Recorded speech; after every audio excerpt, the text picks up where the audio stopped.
Hello everyone, welcome back to my channel biology with Manvi Bioverse.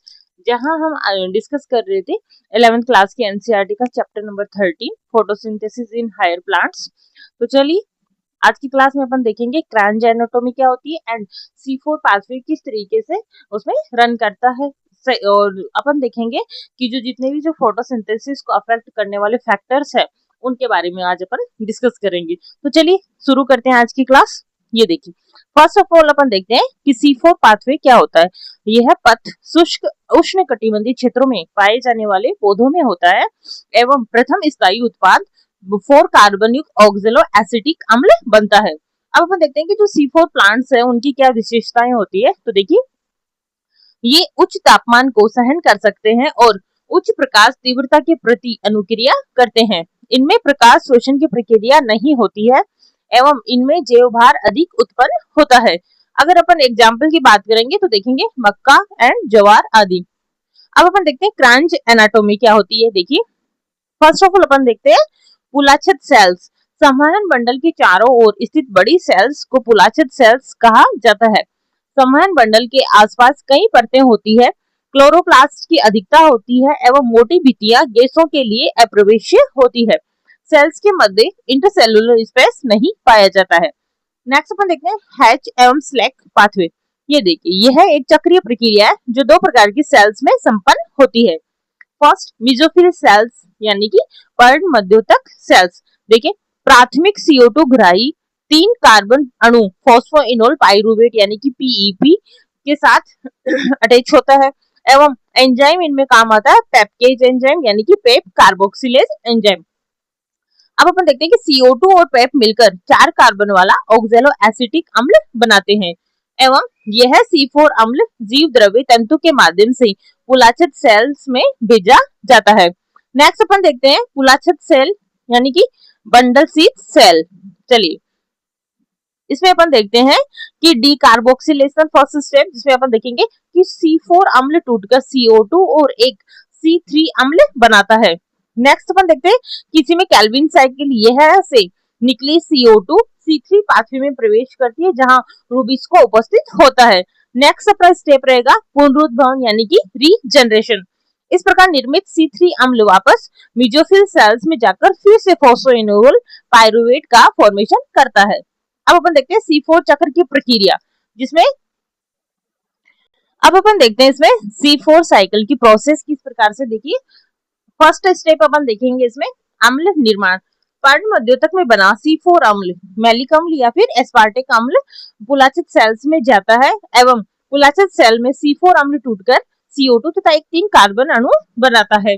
वहीं अपन देखिए next अपन देखते हैं केल्विन साइकिल। यहाँ मुक्त हुई CO2 केल्विन पथ में प्रवेश करती है एवं पुलाछित सेल्स में रूबिस्को प्रचुर मात्रा में होता है जबकि पेप्केज नहीं होता है। अब देखते हैं केल्विन साइकिल C3 एवं C4 प्लांट्स दोनों में समान रूप से पाया जाता है। रीजनरेशन प्रोसेस में अपन देखें कि 3 कार्बन अणु वापस पर्ण मध्योतक में आकर पुनः पेप में यानी कि फॉस्फोइनोल पाइरुवेट में बदल जाता है। अब अपन देखते हैं कि C3 पौधों में केल्विन पथ मेसोफिल सेल्स में होता है एवं C4 पौधों में केल्विन पथ केवल पुलाछित सेल्स में संपन्न होता है। नेक्स्ट अपन देखते हैं कि रूबिस्को एंजाइम क्या होता है। ये मोस्ट अबंडेंट एंजाइम है। इसके सक्रिय स्थल CO2 व O2 दोनों से बंधित होते हैं। CO2 या O2 में से कौन जुड़ेगा यह उनकी सापेक्ष जो कंसंट्रेशन यानी कि उनकी सांद्रता है उस पर डिपेंड करता है। अब यहाँ पे अपन देख सकते हैं, देखिए RUBP है एंड यानी कि CO2 के साथ जुड़ेगा और रूबिस्को की प्रेजेंस में 2 अणु 3PGA के बनाता है। अब अपन इसको डायग्राम के अकॉर्डिंग देखिए, ये देखिए यहाँ से आप इसको अच्छे से क्लियर कर सकते हैं, जिसमें अपन मेसोफिल सेल्स एंड जो बंडल शीथ सेल्स है उनको देख सकते हैं।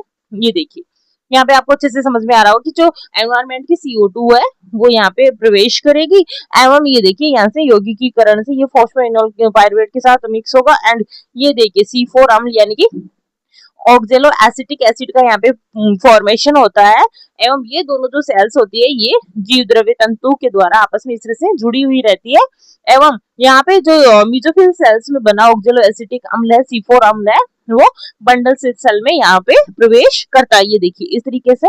नेक्स्ट अपन देखेंगे, ये देखिए यहाँ पे नेक्स्ट प्रोसेस यहाँ पे होगी डीकार्बोक्सिलेशन। जिससे क्या होगा, एक CO2 निकलेगा एंड C3 अम्ल बनेगा एंड ये यहाँ से केल्विन पथ में प्रवेश करेगा। नेक्स्ट यहाँ से ये जो C3 अम्ल है वो वापस इसमें मेसोफिल सेल्स में प्रवेश करता है और रीजनरेशन प्रोसेस के थ्रू फिर से फोस्फोइनोल पाइरुवेट का फॉर्मेशन होता है। तो चलिए इस डायग्राम के थ्रू अच्छे से सारा प्रोसेस वो अच्छे से आपको क्लियर हो गया होगा। अब अपन देखते हैं नेक्स्ट, ये देखिए यहाँ से अपन देखते हैं कि प्रकाश श्वसन, जब C3 पौधों में कुछ O2 रूबिस्को से जुड़ जाती है तो CO2 का यौगिकीकरण घट जाता है और प्रकाश श्वसन की प्रक्रिया शुरू हो जाती है। अब इसकी प्रोसेस की अपन बात करें तो देखेंगे कि RuBP O2 से जुड़कर 3PGA के 2 अणुओं के बजाय एक अणु फॉस्फोग्लिसरेट और एक अणु फॉस्फोग्लाइकोलेट बनाता है। इसमें शर्करा का संश्लेषण नहीं होता है, इसमें ATP का निर्माण भी नहीं होता बल्कि ATP का उपयोग होता है और CO2 बाहर निकलती है। साथ ही साथ इसमें NADPH का संश्लेषण भी नहीं होता है। C4 पौधों में प्रकाश श्वसन क्यों नहीं होता है इसके बारे में अपन डिस्कस करते हैं। तो चलिए फर्स्ट अपन देखते हैं कि CO2 की उच्च सांद्रता, जब पर्णमध्यस्थक कोशिका का C4 अम्ल पुलाछद सेल में टूटता है तो वहां CO2 मुक्त होती है जिससे CO2 सांद्रता काफी बढ़ जाती है। CO2 की अधिकता के कारण रूबिस्को केवल कार्बोक्सिलेज के रूप में कार्य करता है जिससे इसकी ऑक्सीजनेशन क्षमता कम हो जाती है और इसका रिजल्ट क्या निकलेगा, देखिए C4 पौधों में प्रकाश श्वसन नहीं होता है जिससे इनकी उत्पादकता बेहतर होती है और ये उच्च तापमान को भी सहन कर सकते हैं। अब अपन देखते हैं कि प्रकाश संश्लेषण को प्रभावित करने वाले कारक। प्रकाश संश्लेषण की दर को 2 प्रकार कारकों से प्रभावित होती है, आंतरिक पादप कारक एंड बाह्य कारक। देखिए आंतरिक कारकों में देखेंगे अपन कि पत्तियों की संख्या, आकृति, साथ ही साथ इनका जो विन्यास है वो एवं पर्णमध्यस्थक सेल्स, क्लोरोप्लास्ट तथा क्लोरोफिल की मात्रा एवं अंतरकोशिकीय CO2 की सांद्रता। अब अपन देखते हैं बाह्य कारक, सूर्य का प्रकाश, तापमान, CO2 की सांद्रता एवं जल। नेक्स्ट अपन देखेंगे ब्लैकमैन का सीमाकारी कारकों का नियम। यदि कोई रासायनिक या जैव रासायनिक प्रक्रिया एक से अधिक बाह्य कारकों द्वारा प्रभावित होती है तो इसकी दर का निर्धारण उस कारक द्वारा होता है जो अपने न्यूनतम मान में उपलब्ध होता है। यदि न्यूनतम मान वाले कारक की मात्रा बदली जाती है तो प्रक्रिया की दर सीधे प्रभावित होती है। अब अपन देखते हैं एक जो हरी पत्ती है, अधिकतम अनुकूल प्रकाश व CO2 की उपस्थिति के उपरांत यदि ताप बहुत कम हो तो प्रकाश संश्लेषण नहीं करेगी। इस पत्ती में प्रकाश संश्लेषण तभी शुरू होगा जब उसे इष्टतम ताप प्रदान किया जाए। नेक्स्ट कारक अपन देखते हैं प्रकाश। प्रकाश की तीव्रता, गुणवत्ता और दीप्तिकाल प्रभावित करते हैं।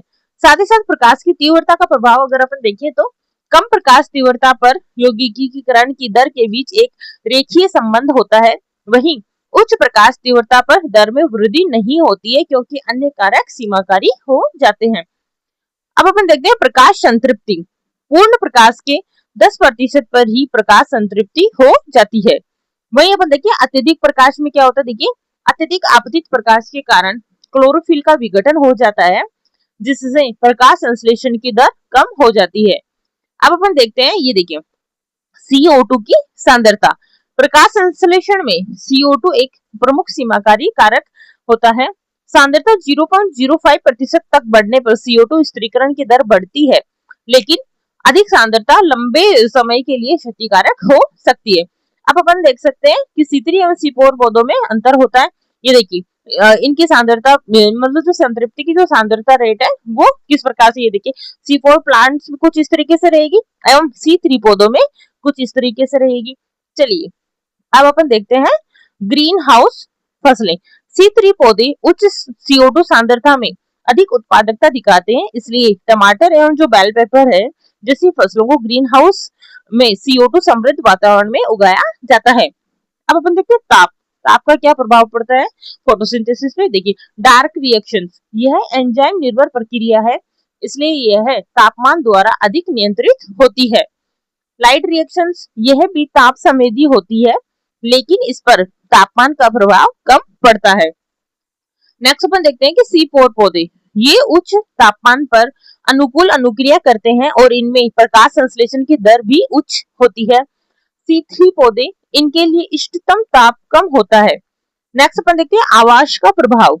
उष्ण कटिबंधीय पौधे उच्च इष्टतम ताप की आवश्यकता होती है एवं जो समशीतोष्ण पौधे उनमें कम इष्टतम ताप की आवश्यकता होती है। नेक्स्ट कारक अपना रहेगा जल। देखिए जल का क्या प्रभाव पड़ता है। जल प्रकाशीय अभिक्रिया में एक मुख्य अभिकारक है, लेकिन कारक के रूप में इसका प्रभाव सीधे प्रकाश संश्लेषण पर पड़ने की बजाय पूरे पादप पर पड़ता है। अब अपन देखते हैं जल तनाव के प्रभाव। रंध्रों का बंद होना। जल की कमी से रंध्र बंद हो जाते हैं, जिससे CO2 की उपलब्धता घट जाएगी। जल तनाव से पत्तियां मुरझा जाती है, जिससे पृष्ठ क्षेत्रफल है वो भी इनका कम हो जाता है। साथ ही साथ पादप की उपापचय जो क्रियाएं हैं वो भी धीमी हो जाती है। तो देखिए कुछ इस तरीके से आज अपन ने क्रांजियोनोटोमी को डिस्कस किया एवं साथ ही साथ अपन ने फोटोसिंथेसिस को अफेक्ट करने वाले जितने भी जो फैक्टर्स हैं उनको अपन ने डिस्कस किया। आई होप आपको आज की क्लास पसंद आई होगी। इसी तरह से कंटिन्यू कंसिस्टेंसी के साथ क्लासेज को आप लेते रहिए। 11th क्लास एंड जो 12th क्लास के एनसीईआरटी उसको अपन सबसे पहले कवर करेंगे, उसके बाद भी जितने भी अपने जो फर्स्ट ग्रेड के टॉपिक्स हैं उनको अपन कंटिन्यू करेंगे। तो थैंक यू फॉर वॉचिंग। इनके जितने भी जो हैंड रिटन नोट्स हैं वो आपको पीडीएफ के रूप में मेरा जो बायोलॉजी विद मानवी बायोवर्ड्स करके टेलीग्राम चैनल है आपसे ज्वाइन कर सकते हैं। वहां से पीडीएफ के रूप में आप इनको ले सकते हैं और इनका प्रिंट आउट भी आप ले सकते हैं। So thank you for watching.